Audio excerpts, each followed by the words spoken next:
Hello, and welcome to this week's edition of 50 Years Serving the Island, a series of programmes showcasing highlights from Manx Radio's archives during the station's first 5 decades serving the public in the Isle of Man.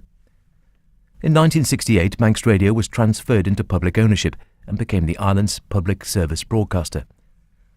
Throughout this year, we'll be looking back and celebrating the breadth of programming that Manx Radio has shared with listeners over that time, reflecting the island's community, arts, culture, sporting life, heritage and changing political climate over the last 50 years.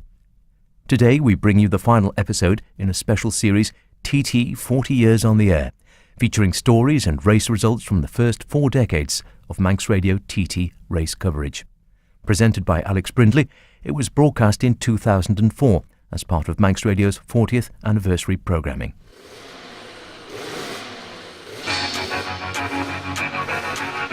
TT 40 years on the air. At a record race speed of 100.87 miles per hour, fastest lap on his second lap at 103.09 mph, is riding an MV from Italy, Giacomo Agostini. TT 40 years on the air.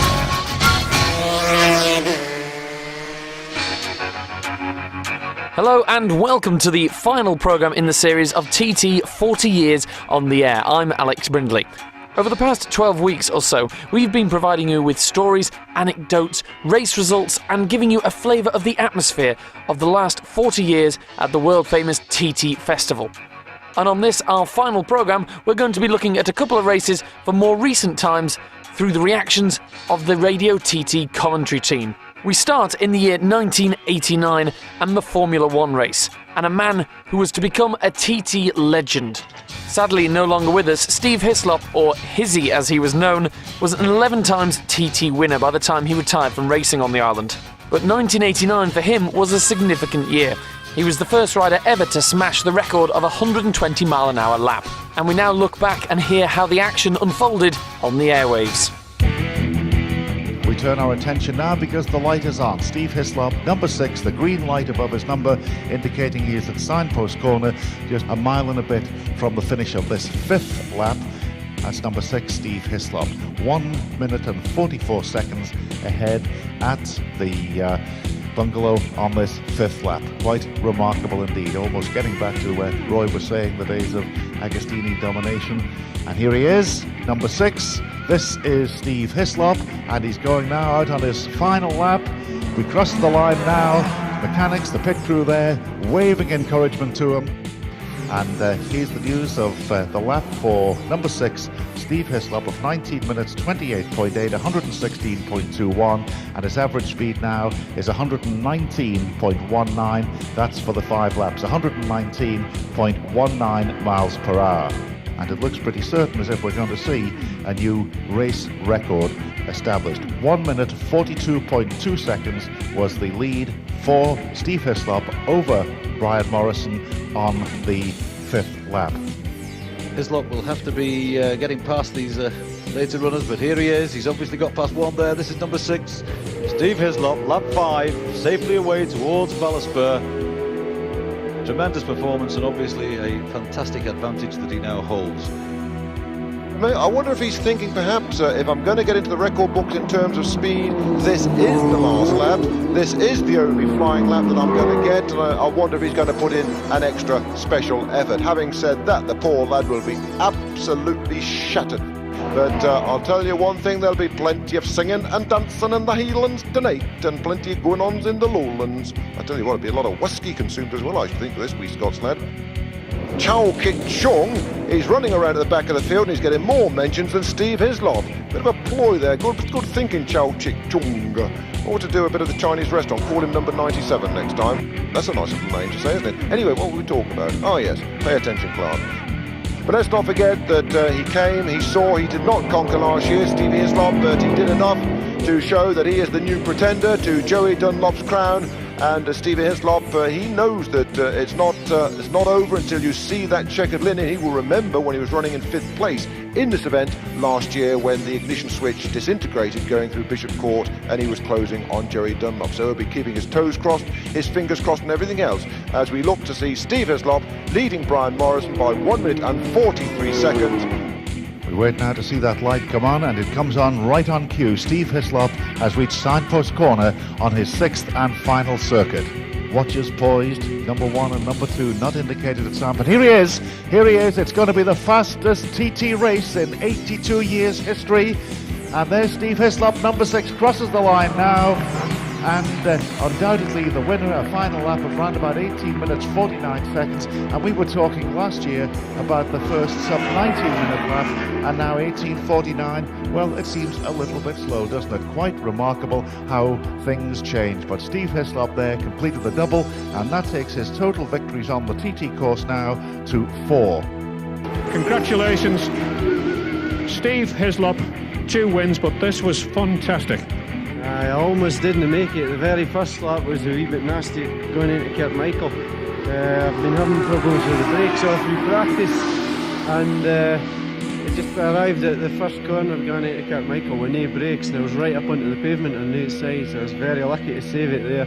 Once I got by Brian, it was just a bit of a lonely race, so I just tried to get into a nice steady rhythm, so it was good, I enjoyed it. We arrive at 1995. The lightweight race was a favourite of the Dunlop family, and of course the king of the mountain, Joey Dunlop, went on to win a number of lightweights throughout his TT career. And let's face it, I'm not really giving anything away when I tell you that Joey Dunlop sped to victory in the race that took place in this year. So we now look back at 1995 and Joey Dunlop's fabulous victory on his Castrol Honda in the lightweight race.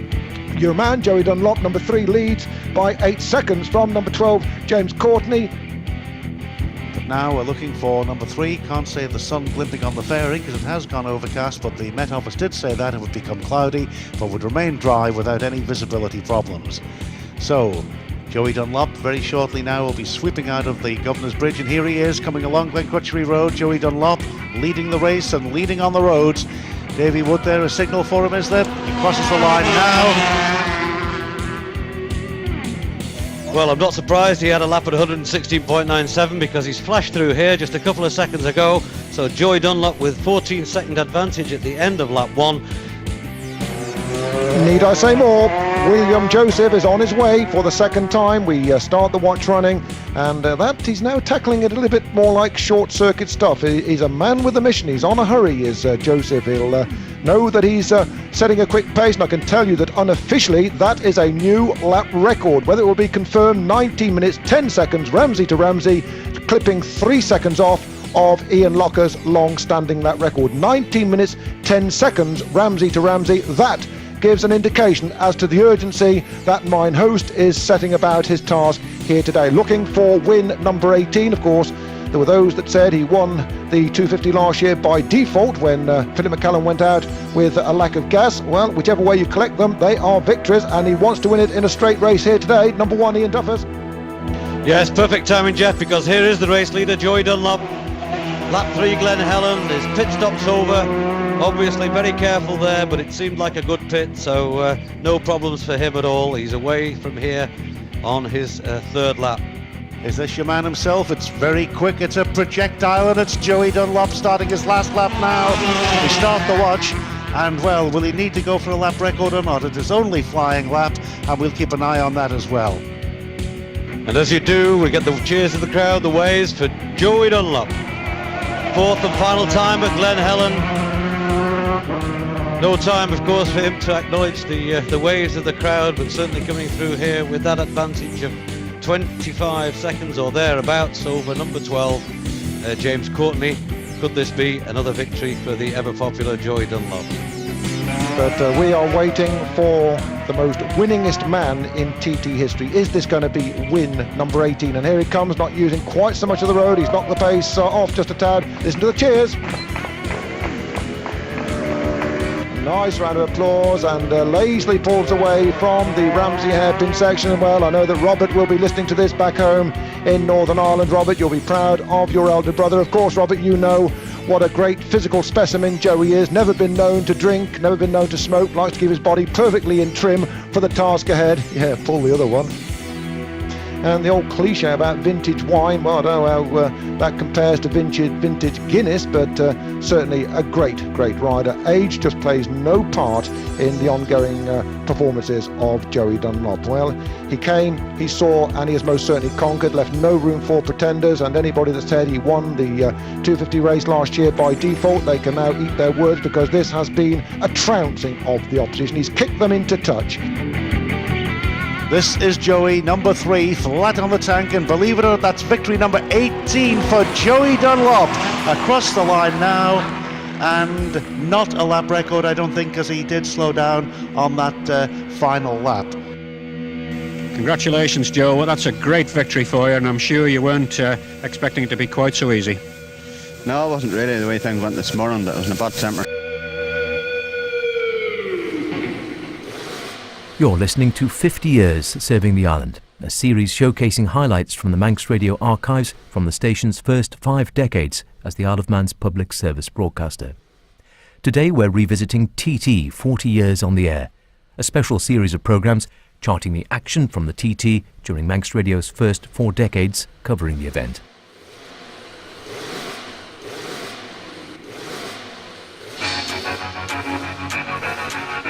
TT,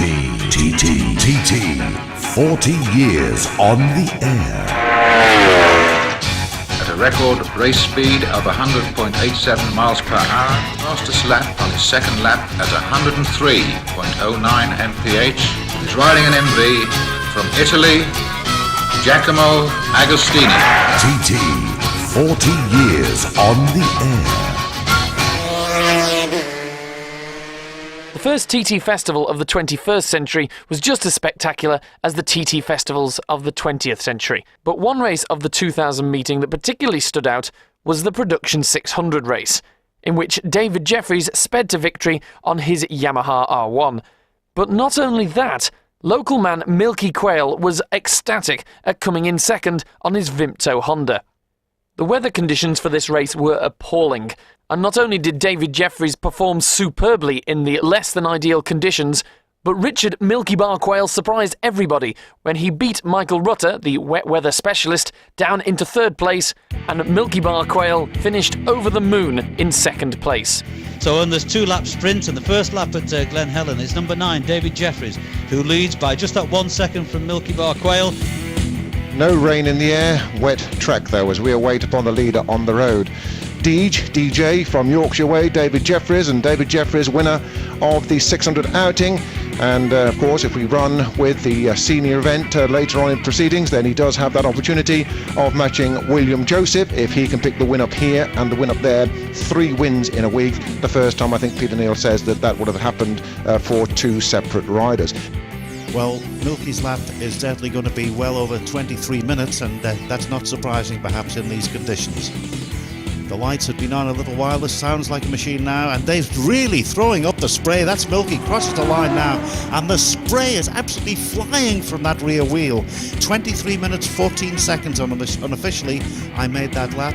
We said about 22 minutes, so it's 23 minutes for the opening lap, but David Jeffries, of course, could be that little bit quicker. Yes, indeed, Peter. It looks as though Jeffries, for the moment, certainly is getting to grips with these conditions better. He was always the pre-race favourite, certainly in dry conditions, but he's also appears to be mastering these very, very difficult wet conditions, perhaps that little bit better than anybody else. Deej from Yorkshire Way on the Chesterfield motorcycles, puts his little hand out, a little way from David Jeffries by that little left hand. 42 seconds, knocked that off of 1 minute 20, and that's 38 seconds. So he's pulled out another 9 seconds on the 15-mile run down from Glen Helen. So we make that then a 42-second advantage. And I think without any shadow of a doubt, David Jeffries has most certainly arrived as a TT racer. And here he is, here's Milky Quayle, good old boy Milky.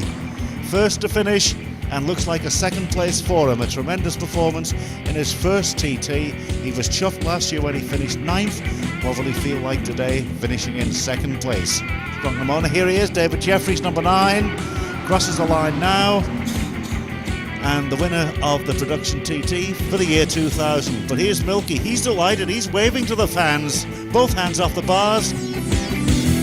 Yes, fantastic ride really to beat Michael Rutter, the acknowledged wet weather specialist, and he finishes in second place here, beaten only by the tremendous David Jeffries. And what a result for the Vimto Honda man. But I'm sure we can get a snap reaction. What a ride. Tops, I'm telling you, Jeff. Brilliant, absolutely over the moon, can't believe it. David, was it acceptable to race in those conditions to you? It must have been right on the edge. You were coming through here, weaving side to side. Oh, I mean, the thing's wheel spinning all the way. I mean, I think it's going to be dodgy on big bikes out there in those conditions. I mean, up the mountain, I'm wheel spinning at speedo showing 140 mile an hour and the wheel's still spinning.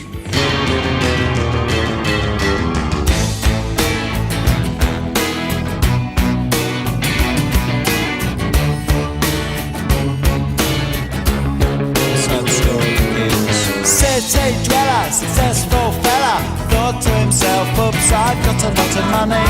Caught in a rat race, terminally.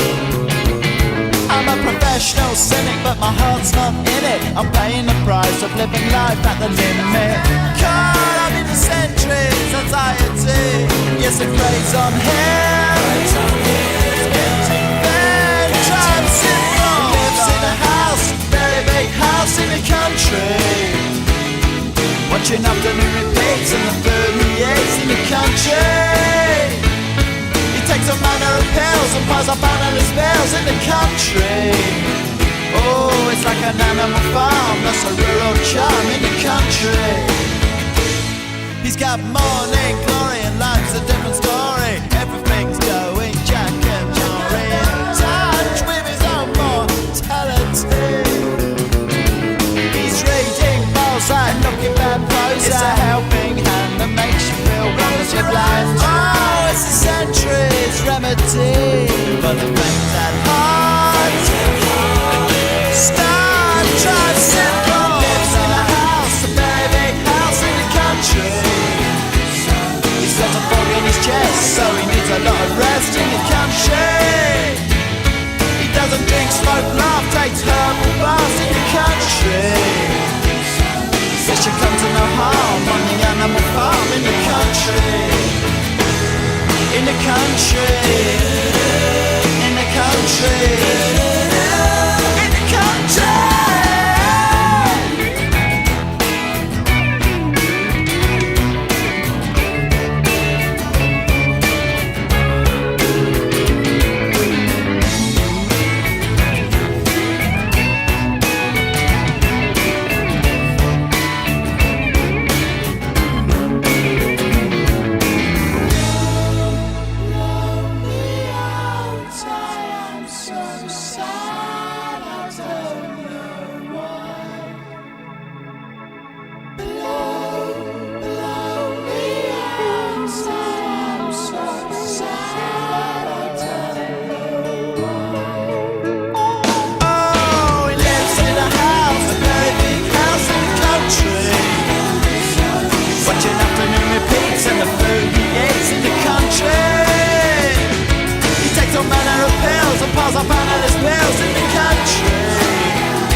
TT, 40 years on the air.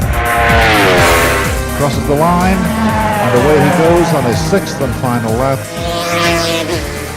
Peels it in, changes down one, gives us a wave. Thank you. Much appreciated as well. TT, 40 years on the air. And for our final trip back down TT memory lane, we look back to 2002. Now, by this point in history, of course, the race has got these really long titles because they were all sold to sponsors. So we're going to look back at the 2002 Hilton Hotel and Casino Sidecar B race, throughout which there was a fierce battle between Dave Molyneux and Rob Fisher for the top spot. But at an average speed of 110.75 miles an hour, Rob Fisher and his passenger Rick Long sped home to victory. And this was the commentators witnessing the action. For the moment, it's number 2 Fisher and Long who lead by 3 seconds from in joint second place. They're Molyneux, Colin Hardman, and number 4 Ian Bell and Neil Carpenter. But as we wait for the leaders to come through, and will it be on the road? Will it be?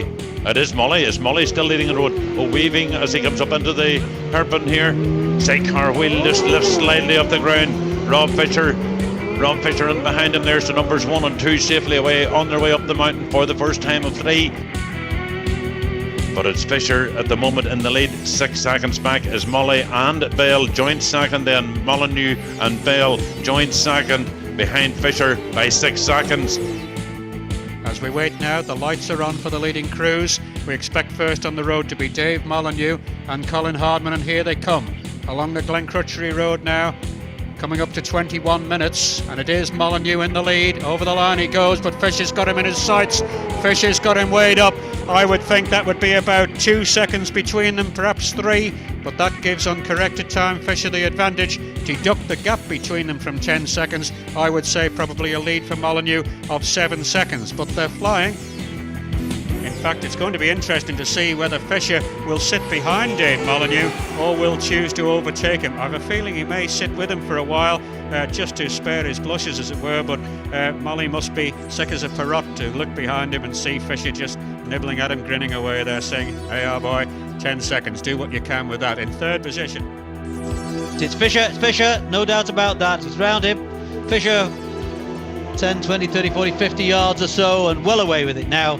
He's ahead of Molly on the road, well, by quite some margin, I suppose, given that they were pretty well together, I suppose, coming through the grandstand. He's taken his opportunity, and Fisher is clear. Is this going to be another occasion when the leader, once again on lap 1, is going to lead from start to finish? Yeah, well, it could well be so. 12 seconds the advantage. so Fisher in the lead by 12 seconds at Glen Helen on the second lap. Oh, just in time, because here's the 2 leaders is numbers 2 and 1, Rob Fisher and Dave Molyneux right in behind them there. They're absolutely level on the road as they head up towards Waterworks for the second time at this 3-lapper here. So really Molly is getting the bit between the teeth. I thought he was perhaps just pacing himself, albeit at a quicker pace than he was on Saturday, just to finish with Colin Hardman's injured hand there in his sidecar outfit. But no, I don't think he's pacing himself now. He's got the bit between the teeth. He's chasing after Rob Fisher and Rick Long, but while he's behind him, well, he has no chance of winning it, has he? The end of the second lap then, and the lights are on for the top 2 running in close company on the road, and Molyneux's only hope is that Fisher goes down a slip road or strikes mechanical trouble. He wouldn't wish it upon him, but he would capitalise on it if it happens. It's 15 seconds here now, the advantage, so Rob Fisher way away with it. 28 miles to go, going for that record number of wins, going for the double and the overall this week, and well, going from a start to finish win as well. And the second place man just leaving the hairpin now, that's Molyneux, number 1, but Fisher's right in front of him. Well, right in front of me, he's about, 50 metres at least in front of him. So we'll see what difference that is in seconds when Pat works the times out here. But yeah, 14 seconds Fisher has an advantage over Molyneux in second position. So it's 2 from 1 at the hairpin on lap number 3. Dick Whittington, and he's the leaders, and there's Fisher over the line. Where's Molyneux? Here he is. Well done, Dave and Colin. Tough week. And I should think the win is by about 14 seconds. Well, that's it for TT 40 years on the air. Here's looking forward to the 41st year and beyond. Goodbye. TT 40 years on the air. Crosses the line, and away he goes on his 6th and final lap. Peels it in, changes down 1, gives us a wave. Thank you. Much appreciated as well. TT 40 years on the air.